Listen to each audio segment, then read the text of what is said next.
Hello, welcome to another episode of Know Your Type. I'm Jonny Labey and I'm currently sat in a very festive hall. I've never felt this Christmassy. We've actually got one of the snowman holding one of your designs as well. Absolutely, a great job he's doing as well. He is doing a really good job. I'm sat with Natalie Balmain, who is type 1 diabetic, obviously. But I'll let you do the introduction of what it is you do. I run a company called Type 1 Clothing, which is fashion aimed for people with type 1 diabetes, and it is designed to allow people to do their injections more easily or store their pump more easily while still giving them access to their skin for their pump sites or to do their injections. How long have you been doing this for now? I launched... Not long? No, Like... gosh, about less than 18 months. I launched in June 2017, so yeah, we're looking like 16, 17 months ago. And you were on the BBC. They did it. I was, yes. That was a bit. So when I launched the business, I was making the clothes to order, and I really thought maybe one or two people might be interested. So I made some pieces and I took pictures and put them on Instagram, and within a week the BBC were on the phone going, "Hi." And someone called Mr. Barak Obama. What's his name? Let's just throw that into conversation. That was crazy. So the BBC did this video about me. It went viral, and before you know it, I had a tweet from Chelsea Clinton, and Barak followed me on Twitter. Barak. Yeah. Barak. My mate Barak. We're on first name basis. Wicked. So these are a couple of pieces from my original ladies' wear collection. So as you can see, they've got the zip to skin openings on arms and legs, and even on the stomach, to allow you to do your injections, and the zips here as well as the eyelets can be used for tubing, so you can feed your tubing through. Some people feel more comfortable feeding it through the zips, some people like to have them fixed with the eyelets, so they've got both. And this is a really beautiful piece because everything is hidden, so actually this piece has hidden pump pockets underneath the peplum hips, so your pump would sit inside here, and it's totally zipped up, so you won't lose your pump, and your tubing will go inside your dress, and the peplum itself hides the bulge of the pump. So if you are self-conscious and you don't want people to know that you're wearing a pump, you can wear this very sleek dress without any bulge, which is really important. Putting adults to the side for one moment, because the overwhelming response that I got when I launched it was, when are you going to do stuff for kids? Yeah. Apparently the most common diagnosis is like from 0 to 8 months. Yeah. That's mad. And just like think, injecting a baby and and having to take their clothes off anyway to like do an injection. And especially if you think when the kids get slightly older, maybe 4 or 5, they don't want their parents pulling their trousers down in public. No. They don't want anybody looking at them. So I'm working on a junior denim line at the moment. So it's going to be jeans for sort of babies up to early teenage, with the same kind of theory. So it's got the zip openings. Although what I've done with the kids, they're much wider, they're much bigger openings, so the parents have got some kind of area, some surface area to work with. Yeah. Because as we all know, you have to move your injection site around so you don't get scar tissue. It's a very real problem. So in case anyone didn't know, when you inject, I don't know if it's because insulin builds up muscle or if there's like a tissue. Obviously you're injecting It's into... the trauma, I think, of piercing your skin repeatedly. Yeah. And it just, the trauma kind of builds up these kind of... So name your different sites that you've got. We've got your bum. You got the top of the bum. Yeah, really. Top of the bum. Thigh, if you've got not too muscular thighs. Stomach. Oh, that was always my favourite. So I was always injecting across here, and what I found was that I didn't realise until it happened, I was just getting these lumps. Yeah. These lumpy, bumpy sites. Yeah, I think I'm going to have to take off the stomach. Yeah, for a bit. So, and some people inject in their arms. So of course, my clothes have openings in the arms as well. I never did it because I've got quite scrawny arms in the arms. I heard a story once from a diabetic nurse about a guy who used to come into the hospital thinking he had amazing pecs, and actually it was because he injected in his chest, and he built on purpose. I don't know what. I've got to try this.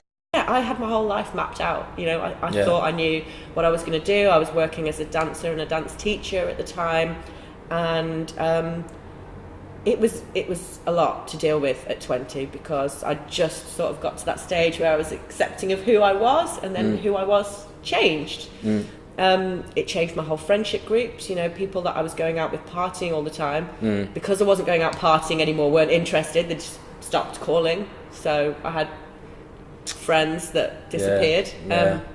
My career changed because I was having lots of seizures early on when I was uncontrolled, and that was from dancing and obviously exercise. What gave you the idea? Like, where did you even... Oh, I mean, the idea for Type 1 clothing was born of sheer laziness because I didn't want to hide away. I wanted to be able to inject in public because I couldn't be bothered to go to the toilet and get half undressed every time I needed to. Yeah. And the flip side, I wanted to do it because my reaction to people who, like I said, might have said something horrible or moved away from me, my reaction to them was not to hide away or feel bad. My reaction was to go, oi, you, this is what I'm doing. We need to have a conversation about this right now because you need to know. With the clothes, I thought, you know what, if I can give people a way of being able to inject in public because they've got the facility in their clothes to do it, they won't hide away in the toilet. They won't feel like they have to hide away in a toilet. They're going to do it in public. They might provoke a conversation with somebody who doesn't understand it, and we're going to start a dialogue, and we're going to talk about it, and we're going to normalise it. Patron? Ambassador? Yeah. Of Dexcom. Yes. Since I've been on it, I mean, it's changed my life. I've brought my HbA1c down from 12 to 8 in 3 months of using the Dexcom, so I cannot recommend it enough if anybody is interested in continuous monitoring. Do you mind explaining to the everyday viewer of what a HbA1c is? Yeah, okay. So your HbA1c is a measurement that your clinician will use to check your blood sugars, and there's no escaping it because it's an average of your past 3 months' blood sugars. A lot of people know about low blood sugars because that's the immediately dangerous situation. If you have a low blood sugar, you can very quickly slip into a coma, and once you're in a coma, there's no guarantee you're coming out of it. But what a lot of people who don't have type 1 diabetes understand that on the flip side, if you have high blood sugars, you're putting yourself at risk of blindness, kidney failure, amputations. You know, it's just as dangerous. It just takes a little bit longer to get to that danger. But we now know there are 48 factors that affect your blood sugars, including stress, heat, being on your period, you know, all these kind of things. Right. And for me, stress was causing high blood sugars. So I would test pre and post meal, and I would have the right amount of insulin, and then by the next meal I was really high, and I couldn't understand what was going on, and it was stress. So actually... there's just no way of winning, really. There isn't. So having a continuous monitor, Dexcom, I have a constant, you know, it's on my watch, which is incredible.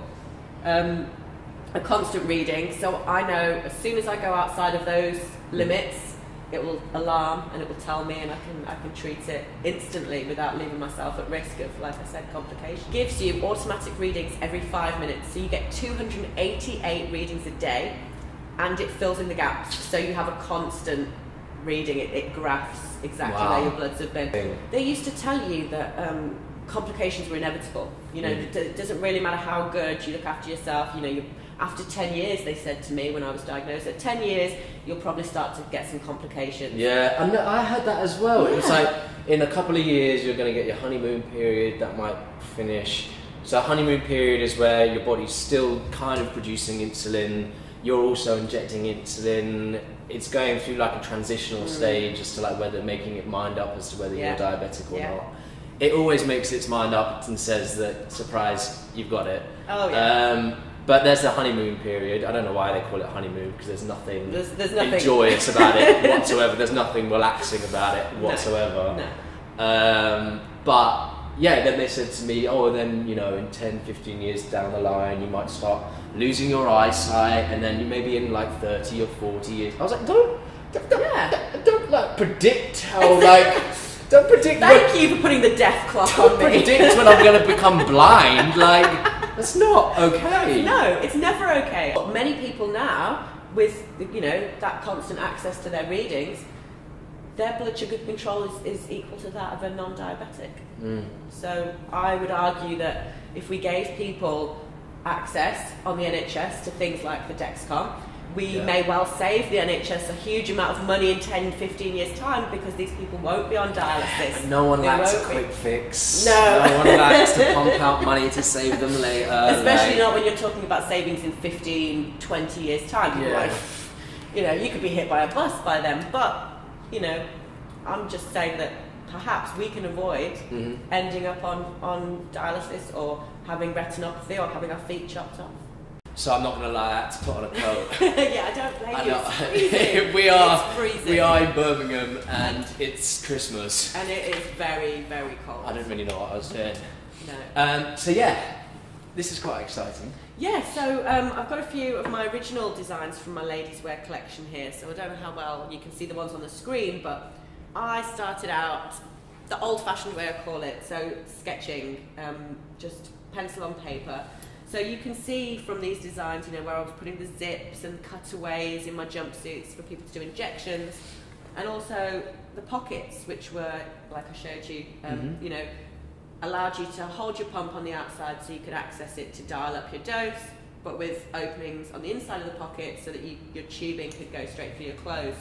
So I was doing, you know, cape jumpsuits, harness jumpsuits, you know, the kind of stuff I wanted to wear myself. Yeah.